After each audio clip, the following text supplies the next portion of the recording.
Okay, so this is everything we're going to include with it for the electric, and it is everything you need. All of the cables and adapters you would need, even extension cord if you want to plug in something off the front, just have a couple things off there. Big thing that it's going to come with is the generator. It's a 3800 watt Win inverter generator, super quiet. I'll go through the startup process on this. You just simply turn the dial over here to start. And once it starts, it'll kind of be sputtering a bit because it's got a choke built into this part of it. And then you'll click it back to run as soon as it smooths out. And I'll show you what I'm talking about. This button here on the actual dial itself is just all you push. So once it sounds about like that, I'll go ahead and kick it back to run. And you're good to go. The only thing that's kind of intermittent with this working is the fuel gauge. You'll see that it just kind of sitting there. It should go all the way up to green. I'm not sure what the deal is with that. Sometimes it works, sometimes it doesn't. But it's full of fuel. So that's kind of a small issue. I don't know what the deal is with it. And it may get to where it comes back up. It's got about, I want to say it's got about 80 hours on it. It's going to cycle through. Next screen should show the hours, 82.2. So it's relatively new. Works perfect, starts every time. I haven't started this actually in a while. We don't really use it that much right now. It's got let me shut this off so it's a little easier here. I don't want to be talking over it. You can either hold it down like that, just hold that shut off button. What I generally do though is go to the auto off and it'll run all the fuel out of the carburetor. So you don't have anything in there gumming up. I also run 93 octane and I'll throw in just a small bit of that seafoam additive. And I've yet to have a problem in almost 10 years of doing that, of having an issue with the carburetor that acts up after it's been sitting for a while. So maybe something you want to keep in mind as well. 30 amp connection here and a couple 110s. It's also got some DC in. You can connect two of these together as well up here. It's got some USB connection, I think, as well on here, if I'm not mistaken. Maybe not. Oh, yeah, there they are underneath that cover there. And pretty simple, very easy to operate and super quiet. And I think it weighs about 100 pounds, but I usually carry it in the back of my truck. And we have the main primary power cable for the camper itself. It's a 30 amp connection for this. So it's just got a twist on connection and it screws on to the side. I'll show you how that's done.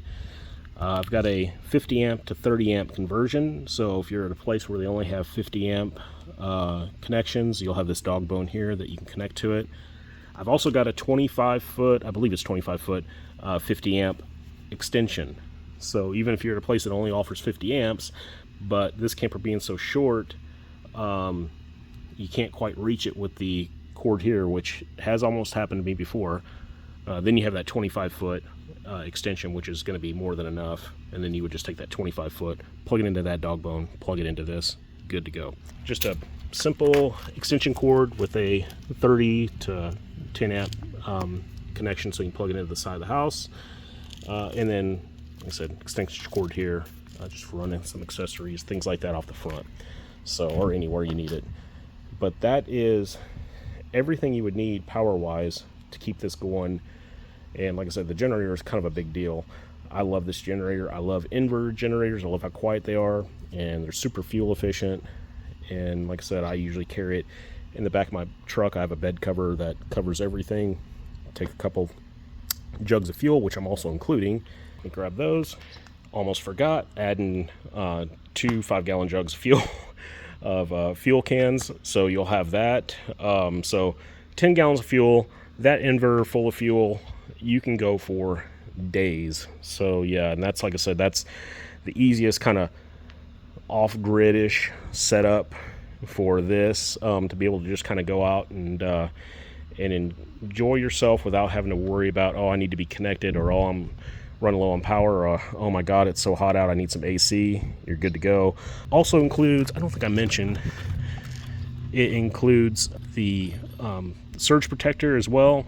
So you'll Generally what I do is I connect this to the pedestal, turn the power on the pedestal before I connect anything, and make sure these lights up here are lit up in accordance to this guideline here to tell you what's good, what's bad, everything else. As long as you get green and blue, you're good to go, or just green. I'm not sure. There's a few different options on there, but that's included as well. Okay, if you're not familiar with, if you've never dealt with a travel trailer before, I'm just going to include this as well. This is the power cord that goes with this.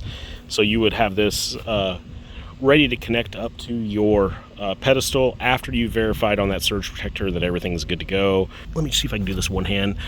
Here's the connection here, and it's got a little twist on deal, so you can see the little L shaped connector there, and there's the input, and just put that in there like that, and then you just screw this on. Simple. Then it can't pull out, and then you are good to go. You would go through it, and after you verified that your pedestal's good, go ahead and connect it then. Pedestal's good, green light, blue light, whatever it is, powered off.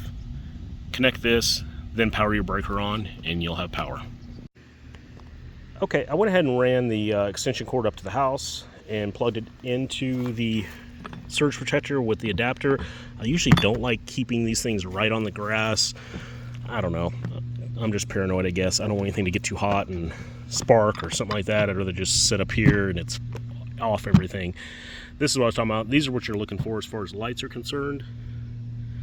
So at this point, what I'll do is I'll go ahead and kill the breaker on this outlet and then plug this up and then kick it back on. And this is all you're going to do. You're just going to take the cord from the camper we plugged in, plug it right into here. Now you're ready to go through and apply power to it, since we already verified that those lights look good. And now we're all connected to power, and we're connected to the camper. So at this point, we could turn the AC on off of a standard receptacle like this, GFCI. That's probably the most I would try to do, and even that's kind of pushing it. You just want to be careful. Maybe run a heavier gauge extension cord than even what this is. You know, you just, because it will pull some amps through there, and you just want to be kind of cautious with it. Definitely make sure everything is powered off before you do any of these connections.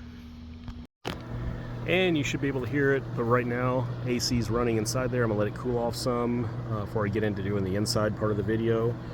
And so we are connected there into our surge protector, and then up to the GFC outlet on the side of the house there.